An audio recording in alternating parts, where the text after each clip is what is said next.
Good evening and welcome to the TNT Show. You know, it's been another great day for British democracy. The UK government is daily more like a crime syndicate rather than a government. It's now telling us it will tear up the withdrawal agreement and grab control of Holyrood.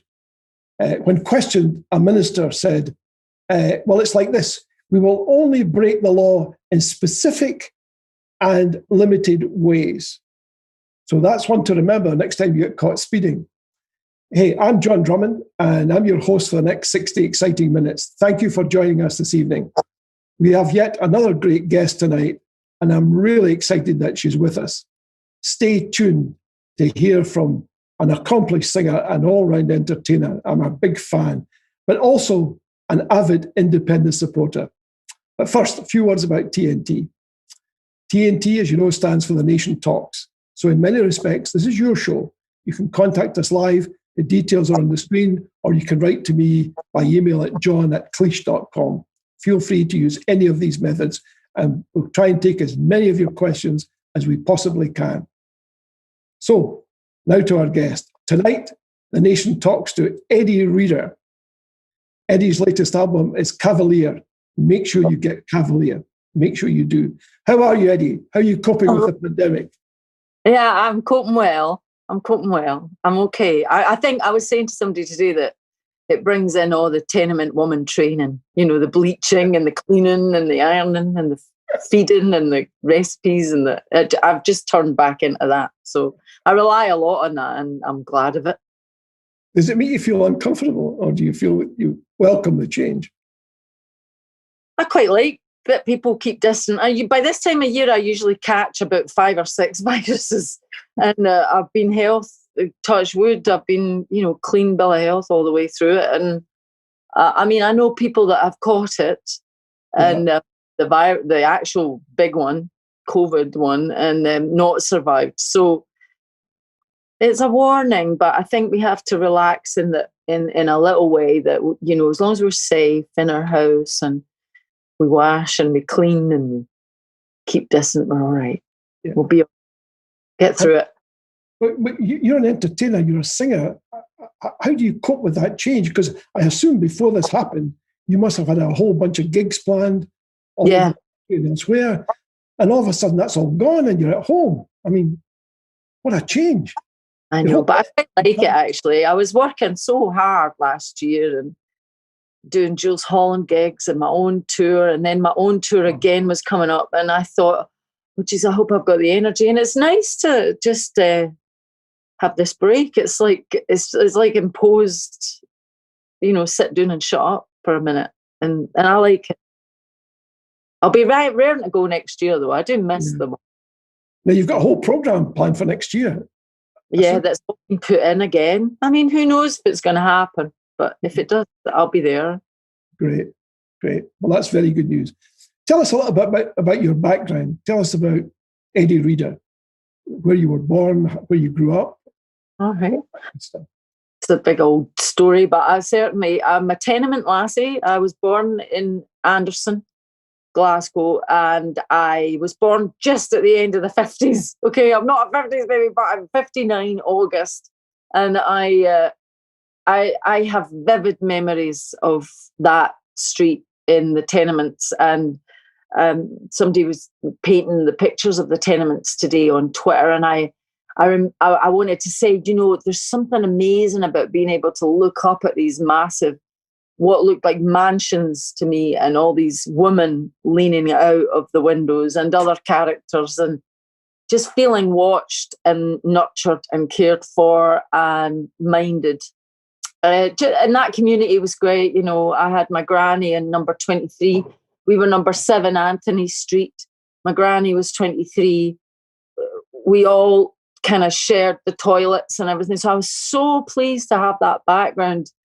My Auntie Mary, my mother's oldest sister, would chase me away from her doorstep because I would always be walking across the street for biscuits and sweeties. And I just remember the pavement and the cobbles and the stones up in the staircase were the size of up to my shoulders. So I could remember climbing with my wee legs, trying to get up these stairs, and my granny was on the 3rd floor. So I think that I love the fact that my granny was there. Her sons and daughters were all around us in different houses. And my mum and dad got their first place when they were 22 and I was coming along. And it was this place just on the corner of Argyle Street. And it had one single door. We didn't have a close. And we were supposed to use the toilets down there and the other close. But they were filthy and the close was full of alcoholics. So the toilets were kind of broken. And I fantasized about everything in that street, the broken glass, the purple and lilac water of the oil on the puddles became Mary Poppins pictures, and the broken glass became diamonds, and the dead rats became the evil monsters that we managed to survive. I love my history. I remember just being the favorite one, the youngest daughter of my grandmother's new daughter, and I was just treated like a princess. I was the curly-haired angel. Yeah. Were you spoiled? I don't think it's spoiling a kid giving it everything he wants. I have the attitude that you don't spoil them. You only spoil them when you don't pay attention to them. And I was paid attention to. Oh God, I was loved by granny, granddad, aunties, uncles. Everybody wanted my attention. In fact, they had a big falling out about it. Like, I was spending so much time with my mum's mother that my dad's mother got a bit upset, and they had this big row. Don't let her in the house. Don't let her come over here. So there was a big fight for ages, and I didn't know why I was kicked out. Like, get across that road and help your mother. I was about 4. And she had another 2, and my younger sister, Gina, I just remember her sitting in the dirt of the back of the house in the bins in Anderson and the tenement bins. And I remember just leaving her, sitting there and going across to get a biscuit. And oh my God, my mother came after me like a bat out of hell. And that is a big memory, just this kind of, I've got duties. Yeah.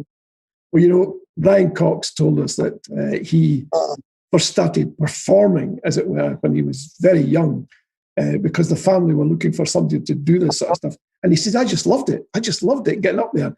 And they would stand me up in the table in the sink and say, right, do your thing. This is at New Year and stuff. When did you start singing for the family? And I desperately wanted a guitar, and when I was about 8, I just my cousin Alan, big cousin Alan, was a show band player. He played. He was in the army, I think, and he kind of played in a band at the weekends, electric guitar, rock and roll, and all that. And him and cousin Janet, who used to babysit for us, they'd come and babysit, and he'd play, and he'd show me things. And I adored Alan Stobo, his name is, and lives in Girvan now, out of Glasgow. But he taught me how to tune the guitar into tunings and like Joni Mitchell tunings. I didn't know who Joni Mitchell was, but I knew what tunings were. And when I was 10, I kind of bleated on about it enough, and my dad and mum went up the Barras, and they got me a guitar, and it was in a coffin-shaped cardboard box, but it was tiny. And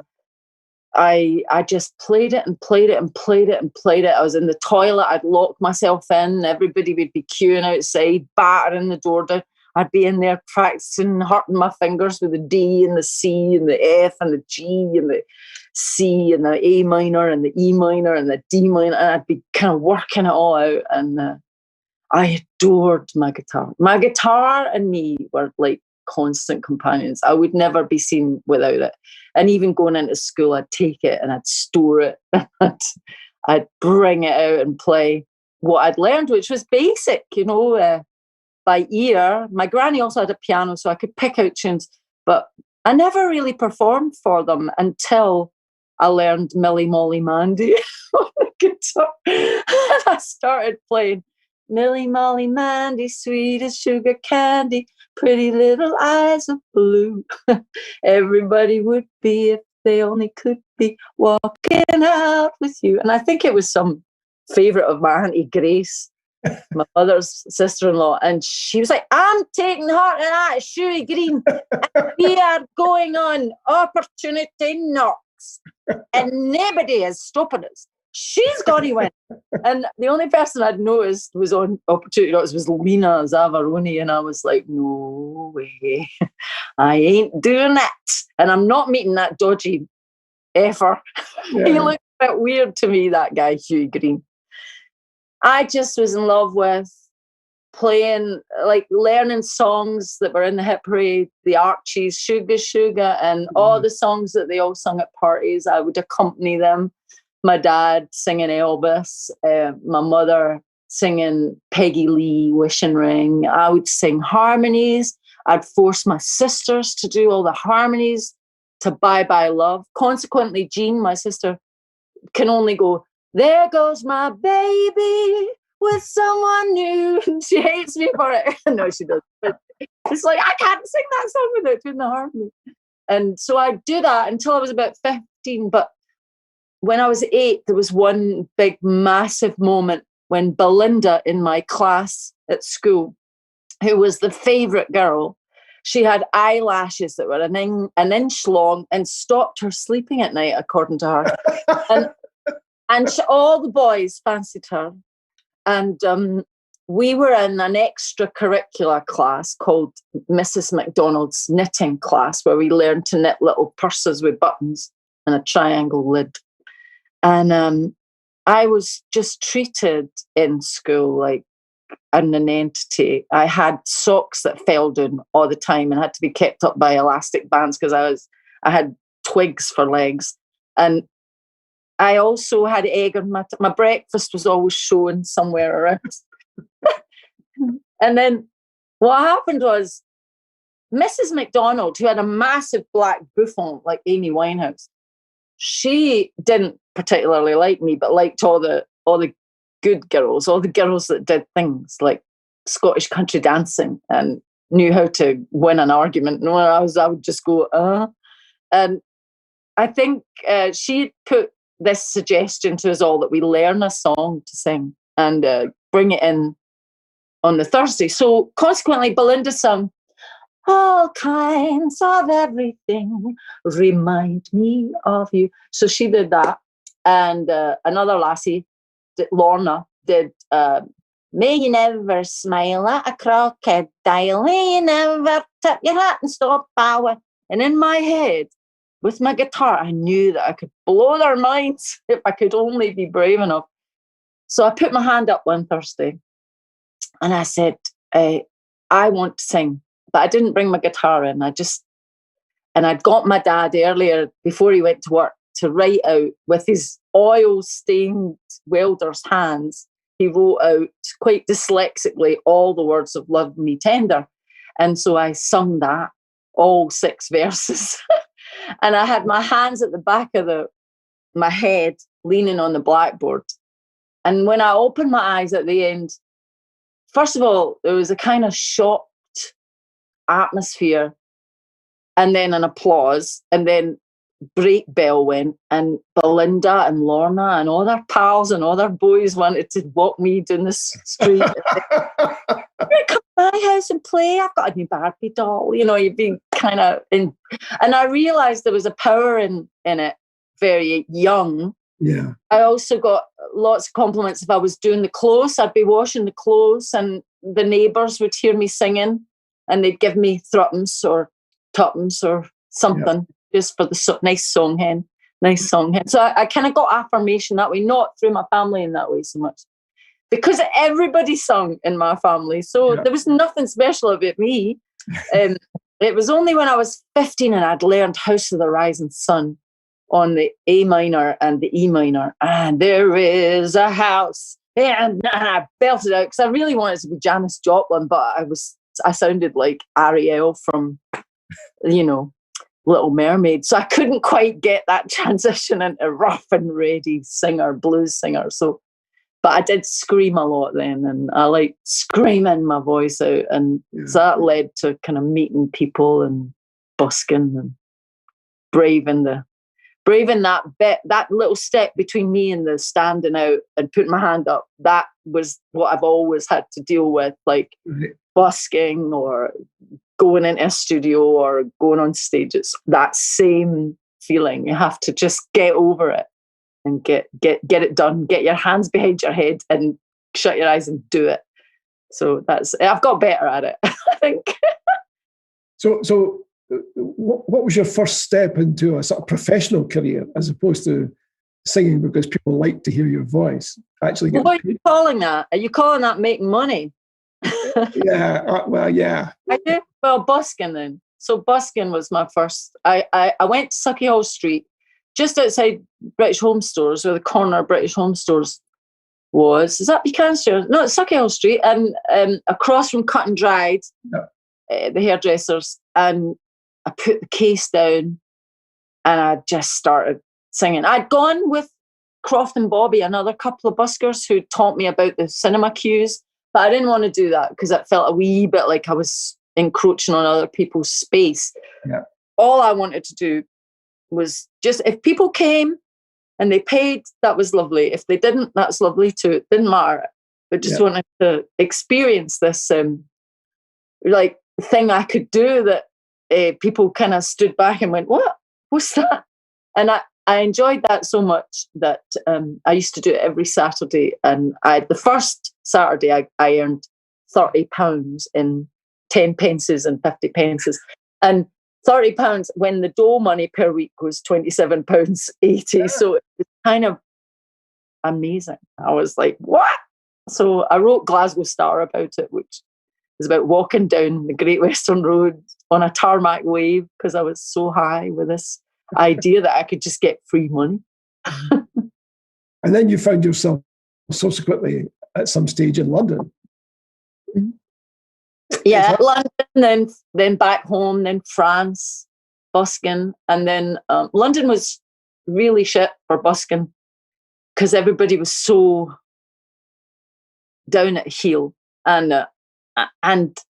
maybe it was a bit threatening in the tube station. There was a few people would offer you a $5 for a sexual act rather than your money, and I'd be like, do you think I'd be doing that if I was doing that? If I was doing this, if I was doing that. And also I met a few people that were kind of following me home, and it didn't feel very safe. Yeah. And except there were times in that tube station when my voice felt like it was in the tenement again, and I could see people at the bottom of the stairs just lingering with their ears up, just kind of liking what I was doing. And I think it was the funeral of Lord Mountbatten, that guy that's the uncle to the prince. And this guy with his badges and his bells and his whistles and his lapels, an old dude in a walking stick, heard me singing, and he came up and he was battering his stick against the wall and going, "What are you doing? That's so disrespectful. This day has been the man's honour. You are besmirching," and blah, blah, blah. And I just started talking like I was from Northern Ireland. And I said, "Well, I lost my brother in Northern Ireland. What do you think about that?" And he went, "Well, I didn't mean anything, miss. You just gave me £2. And then some dudes down in the bottom stair were going, "Leave her alone, you old fart." And then there was other guys, like boys, North End boys. Yeah. They'd be like, "Oh, I bet you're really rich, right? You're really rich. You come down here and you're just playing music because your father's giving you a big bit of money." And I was like, "No." And I would just stare them out like, say, Haley Mills and Whistle Down the Wind. I'd just stare them out and they'd leave. Yeah. But so it was a powerful thing to have this vocal ability. It seemed to change the atmosphere. Every time I was in danger, it saved me. Every time I felt bored, it saved me. So I was kind of in the throes of it and going wherever the telephone call said, Did you feel that was a great grounding for actually becoming professional? Yeah. And getting up. People would get thrilled. People would get thrilled by deals and bigger companies coming to see you. But I just knew that it wasn't a be-all and end-all. Having a record deal wasn't a be-all and end-all. Having great success wasn't the be all and end all. You had to maintain a certain integrity for the work and the sound that you're making. It was so important for me to nurture that I loved making money with it. You know, doing a bit of backing vocals and all that on Eurythmics and Alison Moyet and all that. But I kind of got bored with doing that because it's kind of easy to do that for me. I can go in, do it, and come out, and you will be impressed by the harmonies and all the work that I can do. But it didn't leave me with any satisfaction of what do I actually want to say? What is it you're trying to do here? You've got a voice that sings, but what do you really want to reveal yourself to people? And I realized that I wanted to find songs that I could deliver like a postman, really, just tell you what the emotion is, so that whatever it is that softens my heart would then soften yours. And hopefully, cokeheads didn't really like what I did because it always annoyed them that I made them feel something. We've got some questions coming in now, quite a number. I'm going to save some of them for later, if you don't mind, folks. But here's one that might strike a chord. Anne Obeluk, sorry, Anne, if I mispronounced your name on Facebook. Our question is, Eddie, can you remember the shop Rita's in Glasgow in the 60s when we used to get taken to get a new coat for Easter? Every woman wants as well, shoes. Oh, my mother hated taking me for shoes because she got it on the coupons, and then I think there was some deal, wasn't there? You saved up and then you had a big splash out, and I'd go down the barras with her. I mean, the barras were great. They're a bit dodgy as well. I got felt up in the barras when I was 11. I was a bit kind of worried about the barras, but I did enjoy it. I do enjoy it. All markets, Belleville in Paris, Petticoat Lane in London, and I think we should nurture Glasgow's market. But yeah, Rita's, geez, to get those black patent shoes, I drove my mother nuts to try and get a new pair of shoes. She had 7 of it. She had 5 girls and 2 boys in the end. So I was first in the queue, so that was good. Then Jean got, when I was finished, the linoleum cut, covering over the hole. So you became a professional. You were a backing singer, and then you became a professional on your own right as Eddi Reader. What was that like? That transition from being in the background to you being the star up front? It's difficult for me to use those judgment terms because I don't. But I think I never felt unequal to anyone. I knew I could do something, but I never felt that anybody. What's the word? I didn't walk about thinking that I had something that made me special. I just thought that I had something that I could do. And I was a bit frightened of all the lawyers speak and the manager speak and the agents speak. And it just wasn't my world. And I was in it. And I knew what I had was making them money, but I didn't. I was far too, what's the word? I was just emotionally connected to what I did. I wasn't pragmatically connected, if you know what I mean. I didn't see it as anything special. I just saw it as something that I did. So I couldn't barter myself for a bigger prize. I just did it. Whatever came along, I tried to go with what was the next best feeling. And the next best feeling was always, what's the next song? Yeah. I heard Mark Nevin's songs. I thought, that's the next best feeling. Let's go for it. And I had definitely managers and agents and people that were interested, and record companies that were interested, just because I was working with the Eurythmics and Alison Moyet and all that. So I had to step in the door. So you spend a lot of time on the road, I take it. Nowadays. Yeah. Well, for years I didn't know how to make money with singing.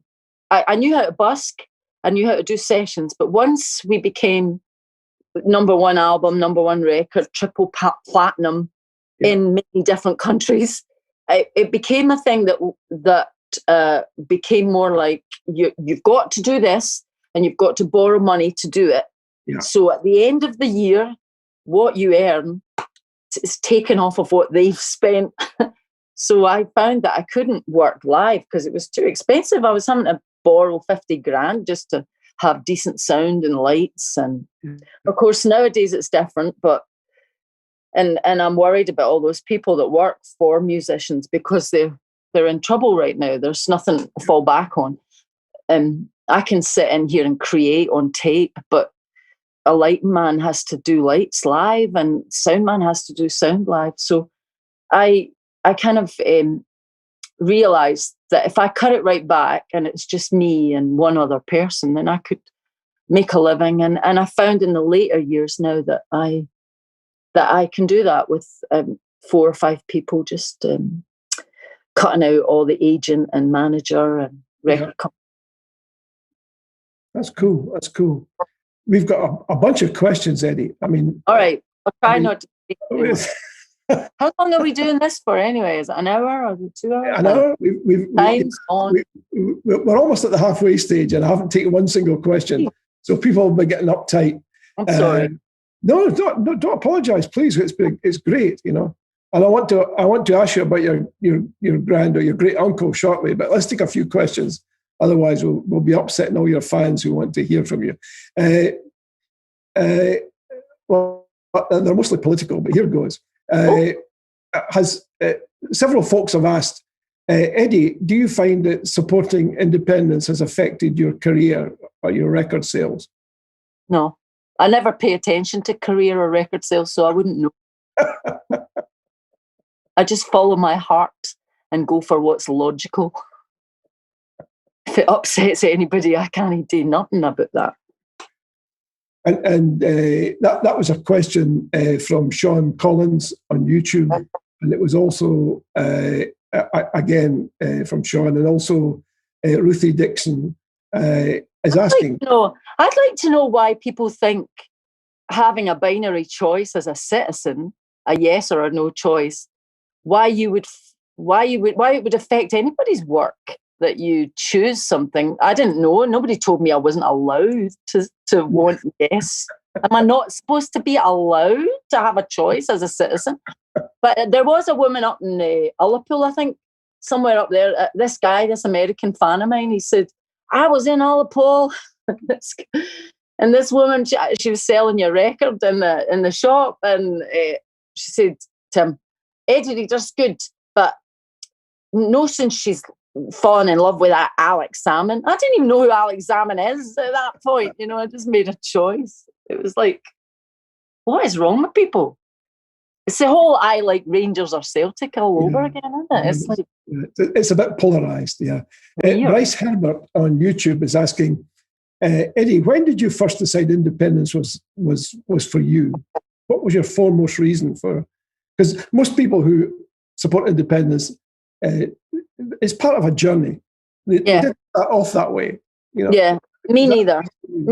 And I was brought up with folk clubs in the 70s, so I know that the SNP were considered Tories and tartan Tories, they were called. And so I had an inbuilt aversion to anything that was SNP because it was explained to me they were people from a different class, they were different, they had different politics. And I didn't really understand it as a Labour, traditional father, grandfather, great-grandfather, marched from Maclean in Glasgow. So, I'm an egalitarian first and foremost. And it was only when I was asked the question and came home to live in Scotland, somebody said yes or no. And I then just asked what my dad would ask or my granddad would ask or his brothers and uncles and all the people in the shipyard would have asked, what's the deal? What do they get? What do we get? How does it work with the votes? And once I got all those questions answered, it was the 27th of February, 2012. And I'd been asked the question from 2010-ish. So it took me that time to ask all those questions and find that my newspapers and my books and my Google didn't really have the answers. How many lords are there? how many people, what's the representation of Scotland? I didn't even know we had 59 MPs. Yeah. So it became a learning experience. And then once I found out that 59 representing my country, my place of residence, 59, they're a representation. And I found that in a sea of 850 lords and 650 MPs, commons, they're called, in that hierarchical system. I would never use that language, but people do. I found that we were 4% represented. For 59 in a sea of 850 and 650 is 4%.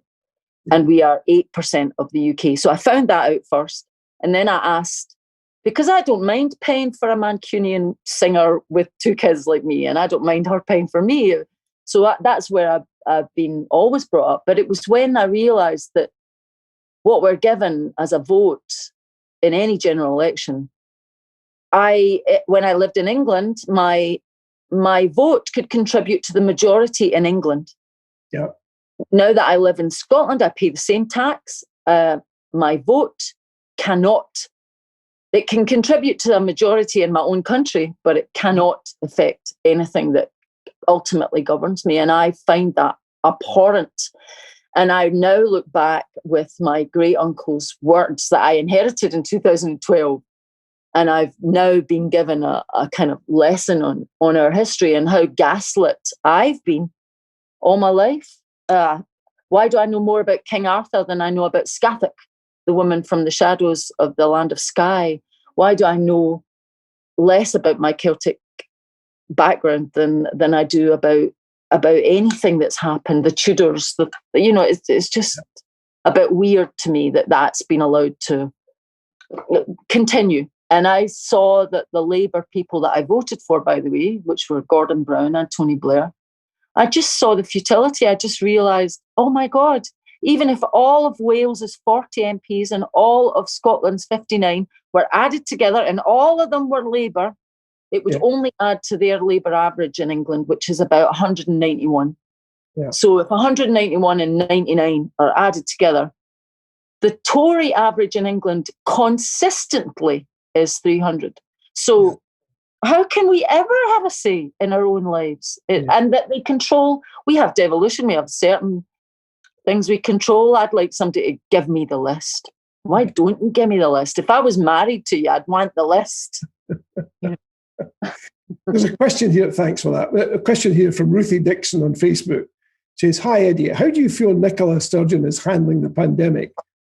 Fantastically. Fantastic. Fantastically. I've never known such a configuration of we need and we get. So we've got this person who's able to hold her own with the bravery that I've never seen in a Scot, by the way. I've seen posh Scots. I don't think Nicola's a posh Scot. I like the way she uses the word whiz instead of was. I like the way she talks. I like the way she's straight. I like the way she's direct. I know she comes from Dreghorn. I know she was 14 when I had a number 1. I know I came from that area and I was at that school that she was at, Greenwood Academy. And I know that girl has seen what I've seen. She's seen her father out of work. I saw my father out of work. I saw total degeneration of towns and villages in Scotland, never been invested in. And I think that for a wealthy nation, which I know we are, that's abhorrent. And I would like to be in union with England. I am a unionist. I would like to be in union with England, but not this deal. This deal is rubbish. Yeah. Here's a question you might like to... Alex Cochran is asking, would you ever think about writing a biography? Yeah, I occasionally try little, as I said to you earlier before we started talking, I have to stretch that muscle a wee bit because I don't feel confident enough about the written word. I know how to tell a story, but I don't know how to do it in words in the paper in that way. So I have to get a bit more confident about that and figure it out. But I would like to, because I think there's a lot of things about being a female in quite a macho society that I managed to witness and feel equal to all people that were in my company. So I don't know where that bravery came from, but I know it's something to do with Glasgow shipyards. I know it is, something to do with the sandstone of the buildings and just the patter and the way people treat you. I just know it is.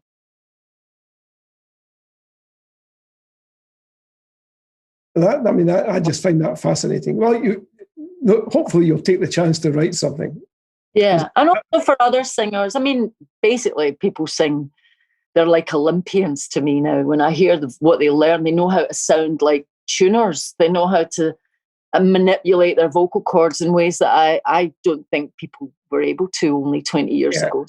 It's kind of fascinating to me how, a musical ability is nurtured these days, whether you're female or male. I find it egalitarian. A lot of lassies kind of go, what do you think about the macho behaviour? And I go, you want to take a step back to 1978 with me? Where the folk clubs in Scotland and England were a little bit weird. For a wee lassie and a guitar. But, I got through it. That's cool. Ruthie Dixon is asking, we've got quite a lot of musical talent within the indie grassroots movement in Scotland. She mentions Amanda Brown, Brooke Coventry and the Graham Brown Band, and Pete Scally. She says, would you ever consider getting together with them, maybe doing a song? Maybe say, for example, there's another referendum coming up, maybe next year. Is that something you might be interested in? It's always about work, and if the work is good, I follow, but I have to listen to work first, no matter who it is. It could be Elton John. The song's shite, it's shite. Would you consider writing something yourself?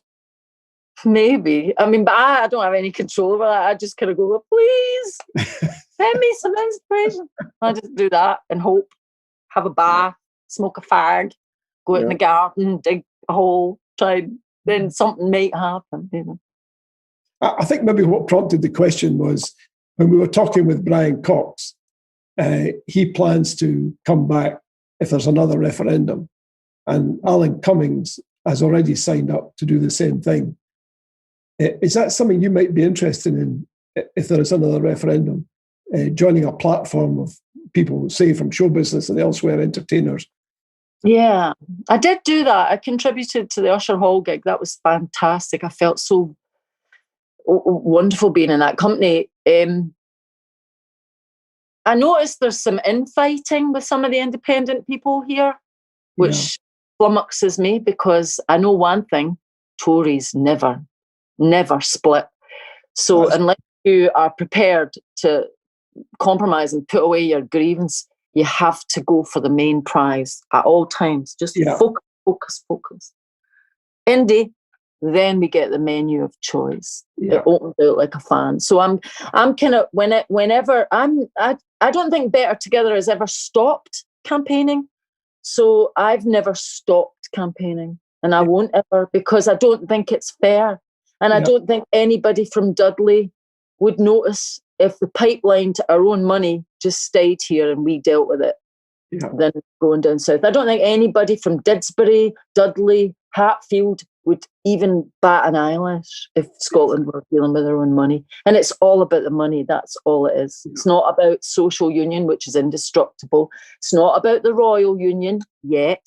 And it's not about us breaking up anything. It's about having a different deal with each other. And I believe in the wise nations: Wales, Ireland, Scotland, England, all of Ireland, all of Scotland, all of England, all of Wales coming together but autonomous of each other. And I believe that's important. The wise nations of the former United Kingdom. I think these are wise words, if you don't mind me saying so. Add Isle of Man to that, and you've got I'm wise. By the way, for those who are watching, the reason I've gone a bit gammony is just to the lighting here. It's not. Happily, Eddi, you look great. It's just on my screen. There's a very weird effect takes place. Usually around about sort of 20 to 8 each day. I've no idea why. It's because the sun is setting and there's no longer lighting coming from that. Actually, painting. I would probably use a bit of that. I think so too. If I was doing you, this is my palette. I've tried a range of filters, but they don't seem to have the effect I was hoping for. Tell us a little bit about is it your great uncle or your? Yeah, James. Seamus Reid. Please. James is my granddad's half brother, and I never heard about him. I just used to hear people at parties saying to my granddad in quite a joking way, "Hey, have they found your brother yet, Dan?" And then they'd all laugh. "No, they're still looking for him." And it was 1969 or something like that. I used to hear those conversations. He passed away in 1969. I didn't know anything about it. I didn't know the funeral arrangements, nothing. I just remember that this guy was important and he was in Ireland, and his son, my dad's cousin, James, young James he was called, he was a radio officer for the British Army, and he was... Then he joined he was a radio officer for the B&I lines going between the countries of Europe and Ireland. And I got to know them by just being in Ireland doing gigs. They lived in Dublin, James with Molly. James had been born in Glasgow. He was 8 years old when he was hid in a boat, one of those, what are they called, the saving boats, the boats that you get into when the boat's sinking. So he was in a lifeboat. He was in a lifeboat. He was stowed away with his mother, who was from Denniston, and he was at St Mungo's, and he was stowed away in 1934. And the next thing he knew was he was in Dublin and he was in school there. And it was to do with the fact that Ireland had made a treaty with England, or an Anglo-Irish war was finished, and but they didn't tell the people here who'd been working for the Irish independence movement. And what the Free Staters in Ireland did with this agreement was that they had to inform Britain about everybody that might have been involved in the Home Rule movement for Scotland, in the independence movement for Scotland, in the socialist movements for Scotland. So there would be spies at John Maclean meetings. There'd be infiltration of groups of people like the Scouts, the Irish Scouts. And there was a roundup in 1923. And then my uncle, as I've now discovered in his writings, there was a gunfight in Glasgow Green and a gunfight in Kelvingrove Park. And I think a lot of them here realised that the independence movement that was starting here, they were trying to ask the Irish to help as the Scots, about 4,000 Scots helped the Irish get independence, which the Irish ignore and the Scots ignore because we're part of a union. We can't talk about it. So what happened was that he was sent, as the commander of the Scottish Defence Force, he was sent to ask Dan Breen if they would help Scotland become free of the empire. And he says in his papers, I knew that the answer would be no, absolutely not. We've got to deal with England. We can't afford to go to war again. So we're just accepting it the way it is. And that was his start of living in Ireland, 1934. And I'm when James died in 2012, I thought I was going to be getting just some family pictures, maybe my granddad's dad. I didn't know. Seamus was my granddad's older brother. And what I got back was pages and pages and pages of documents and letters and writings from this woman in New York who was calling my uncle an old comrade, and here's something from Patrick Pearse, now keep this safe, and letters to James Connolly, and James Connolly talking to my uncle as a 18-year-old boy, and him being arrested for a couple of pistols that they found that's in someone else's house that he took control over. Mm-hmm. And all these words like about a Glasgow that I had never really experienced, but only had a hint of when you think of the men in the shipyards and how quiet they were and how taciturn everybody was with their kids, and don't talk about that in front of the kids. No in front of the wains. Just don't bring it in here. No party songs, no football songs. Just keep it all quiet. And kind of this sense that all the men in my family had some one over on the authorities. Like they all knew something that the authorities didn't. And yet the authorities, like the local police and all that, would be in their houses and at parties, getting little bungs from their bookies runner activity. So there seemed to me in Glasgow, what he's revealing to me is this Glasgow that was honeycombed with dissent, honeycombed with radicalism, honeycombed with meetings about how to better life for the working man or the working poor, of Ireland, of India, of everywhere, of Scotland, of anywhere that was controlled by an empire, that they were allowed. There's a beautiful thing he says in one of his books. He said, I was 12 and I was the captain of the Baden-Powell's Scouts, and we went up to Wallace Well and Rob Royston up there, and he said we all sat down and beside the Wallace Well, and we all made a vow that we would nurture the people of the city we love, which was Glasgow. And I don't think they make them like that anymore. These boys. I mean, he was 18 when he was arrested. Yeah. And the story he tells me is, I met Captain Carmichael's mother, and you're thinking, Captain Carmichael, he's bloody 18. You know, I couldn't ask my son to boil the spaghetti at 18. Never. Get Ireland a country.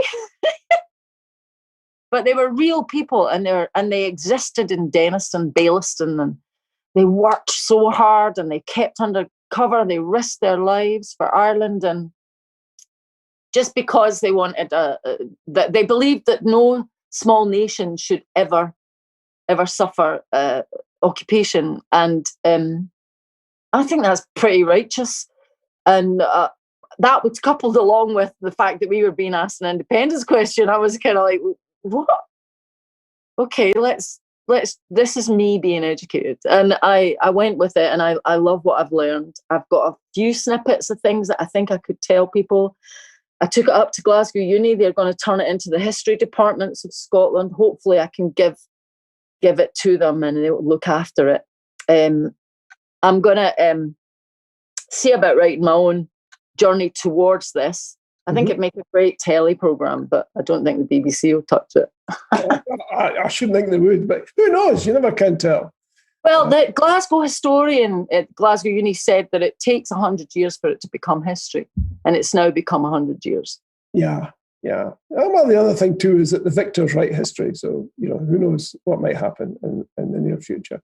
I think that's a great story. I think you should press on and commit it to writing if you can. What I love about him more than anything is none of his grandparents or parents were Irish. None of his great-grandparents were Irish, and he was born Episcopalian. So, his father went to the same place as Keir Hardie went. That was the religion that they followed. So he wasn't in any way Catholic. It was nothing to do with Catholicism. It was nothing to do with being Irish. It was to do with being an egalitarian Scot, and many were like him. And I love that I come from that. And I had to read through it before. I didn't want him to be a murderer. I didn't know what he'd done or something to do with Ireland. I only knew about the IRA in the 70s, so I don't know. It was scary to me. And also, he has one, my dad's surviving siblings want to read it too. And I said, well, I'm going to check through it that there's nothing dodgy in it. And all I see is a man that is dedicated to making sure everybody's life was better. He became a theosophy student. He learned yoga. You're talking 1920. He joined the Rosicrucians. So he became Master of Liberty in the Rosicrucians in St. Michael's in Dublin.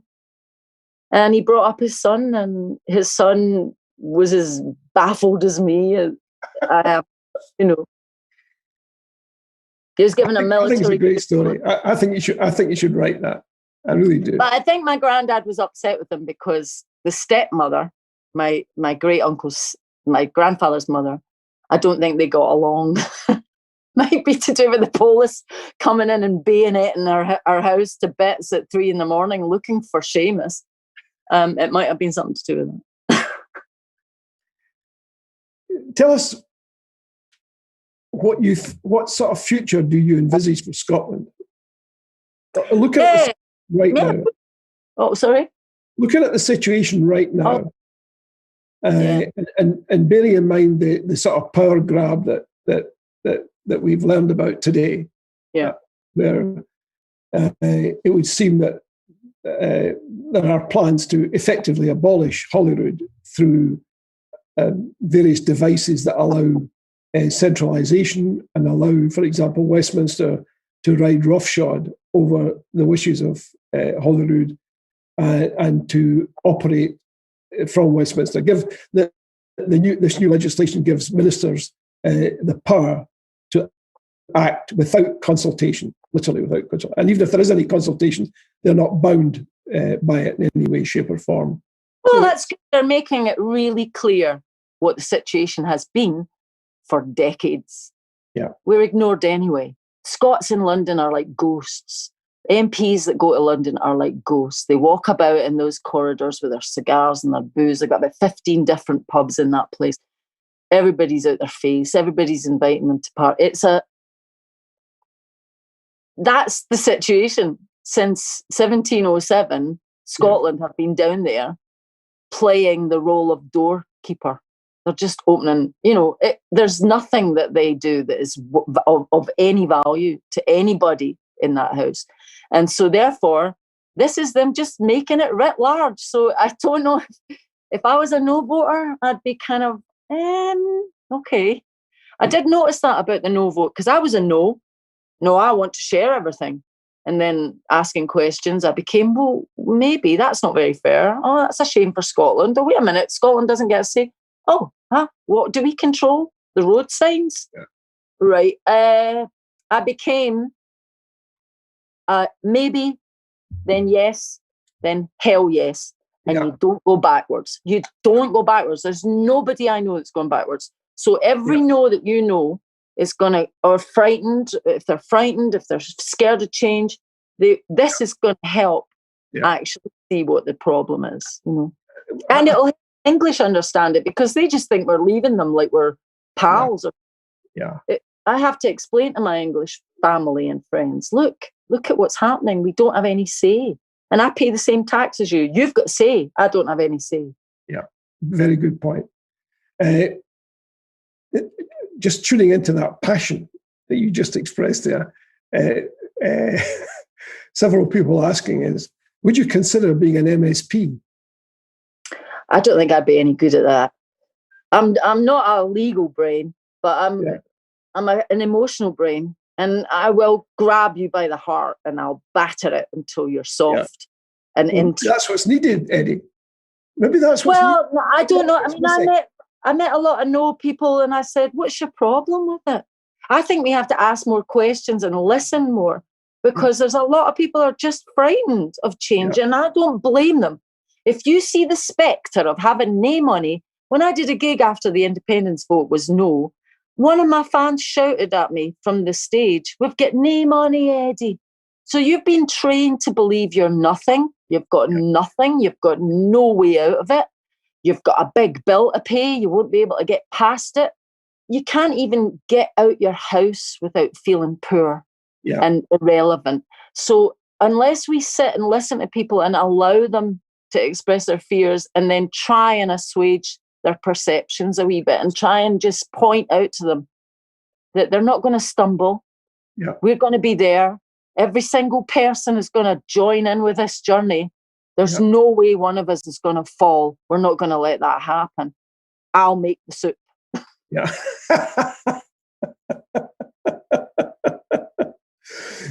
I'm back to tenement living, I'm back to tenement living. Fantastic.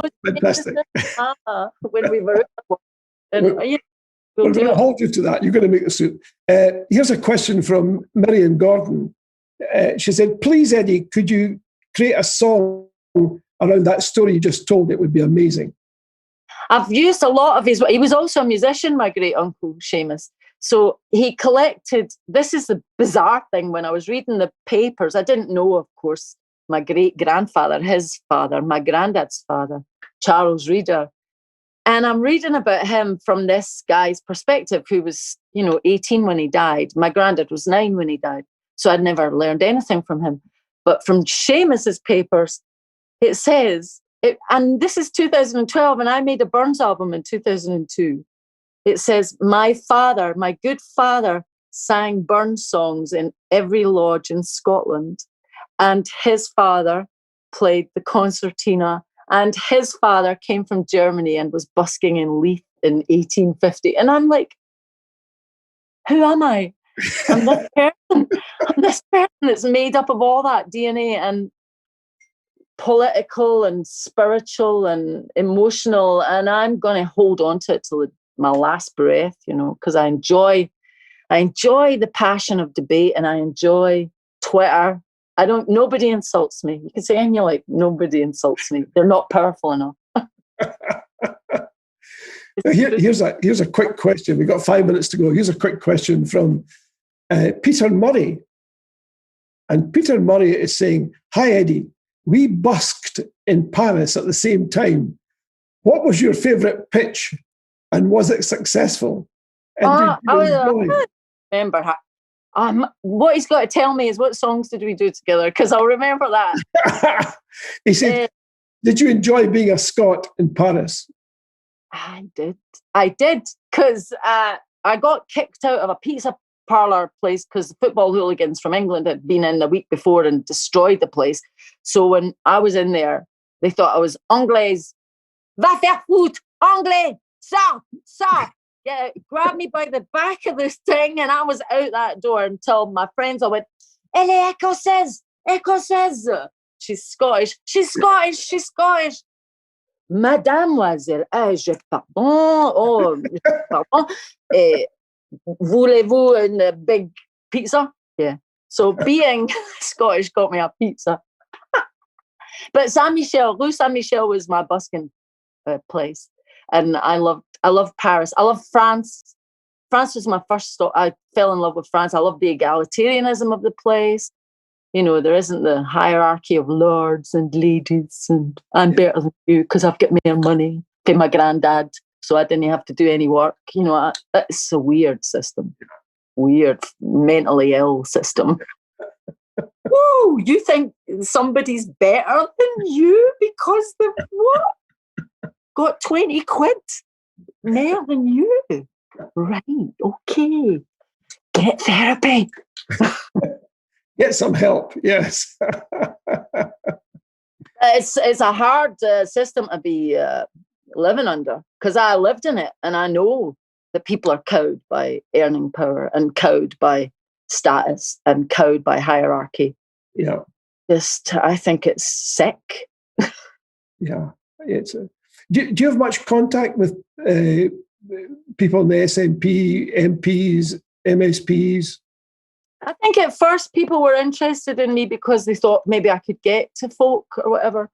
But I've always kind of maintained my impartiality. I'm not a member of any party. Yeah. My vote is free. If you do something crap, then I'm not going to vote for you. But certainly if I want the prize, which is independence, I'm going to have to just bank all my desires for spending money on everything. And all the vulnerable, the weak, the poor, the old, the sick, the needy, the ones that need it, I want them happy, because if they're not happy, I'm not happy. It's the same as feeding your kids. If one kid's getting and the other one isn't, it's not tenable. So I'm going to vote for SNP until we get through that door, and then I'm going to see what's on offer. Okay. Keeps me a citizen. Yeah. Rather than a political pundit or anything. I'm just a citizen that believes in all people. I love no voters just as much as I love yes voters. In fact, I love no voters so much I want to give them a country. Well, thanks for that. I appreciate it. We're almost at the end. Our time's almost up. It's been absolutely fantastic, Eddi. I'm so glad you were able to find the time, because passion is one of these things that translates. It goes through a screen, it comes off a stage, it's there. And when somebody has it, people feel it, they empathize, they resonate. Thank you very much for that. And please remember and buy Cavalier, folks. A big thanks to all of you out there for joining us. Thanks for your questions. We tried to get through as many as we possibly could, so I hope your question got asked. As always, we have a formidable list of guests lined up for future shows. Next week is going to be another cracking show. We have Andrew Wilson, who is an ex-MSP, but also is head of the Growth Commission. So you don't want to miss the show. Get your questions in nice and early for Andrew, please. And join us next Wednesday at 7 p.m. for the Nation Talks to Andrew Wilson. And oh, yes, please, look out for my Constitution column in the Sunday National this weekend. In a very modest way, I'm going to tell you that it's a cracker. It's in the 7 Days supplement, and it says, as Britannia waives the rules, the UK staggers to a moral collapse. Who doesn't want to read that? And very importantly, please support IndyLive and the folks who make shows like this happen. It's not by accident. There's a lot of work goes on behind the scenes. So help IndyLive, please. Thank you again. Have a good night. Join us next Wednesday. And remember, it's been a great day for British democracy. Good night, all.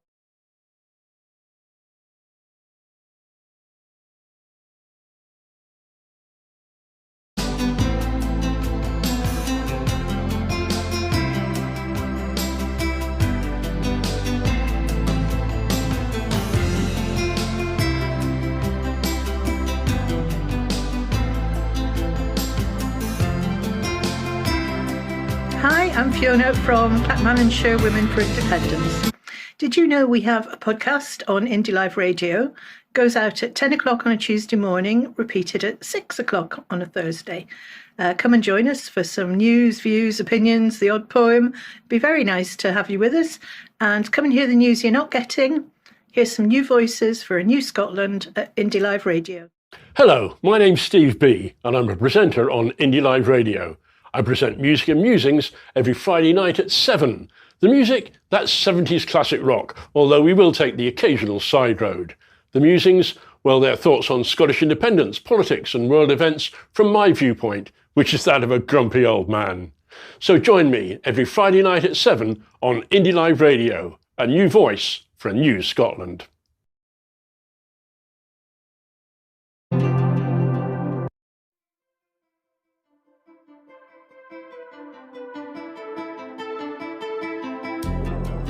The What's On guide to live stream events and shows is now available.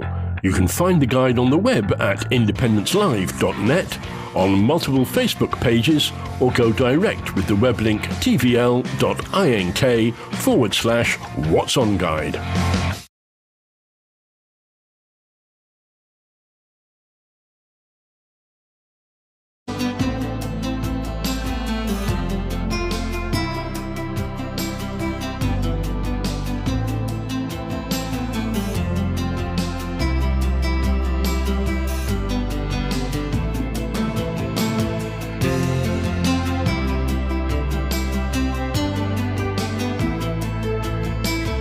Film, you can watch this again, maybe part of it.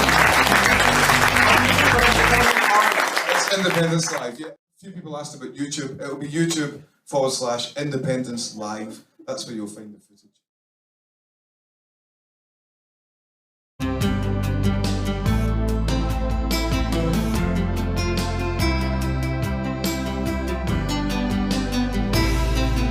No Westminster.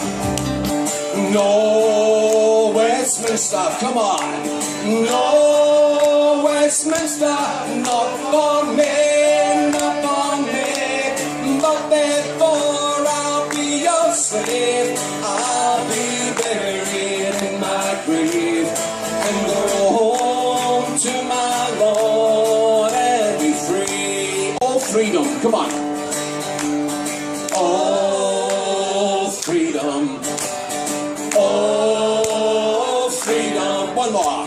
Oh, freedom over me, but before I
What's On guide to live stream events and shows is now available.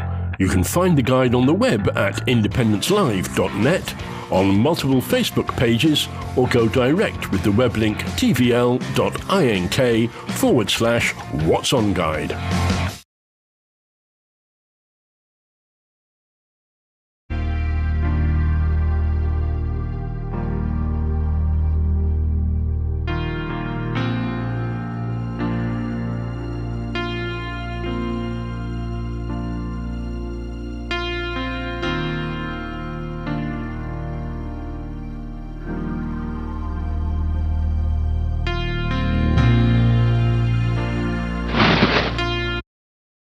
Hi there, I'm Cliff. And I'm Russ. And we're from the Veterans for Scottish Independence 2.0 group. And we're just invading your privacy today to let you know that we will be very shortly pushing a programme out on live stream to do with the veterans, their needs as it will be during an independent campaign. The next independence campaign, and indeed in an independent Scotland. So get yourself in gear, come and join us, pull up a sandbag. Yes. Thank you. Cheers. Wherever you stand, get the fresh view of what's happening in Scotland with iScot. Celebrate everything about our country with intelligent, in-depth insight from lifestyle, culture to puzzles, and all the opinions you'll need. Whether it's digital or by post, subscribe now to iScot.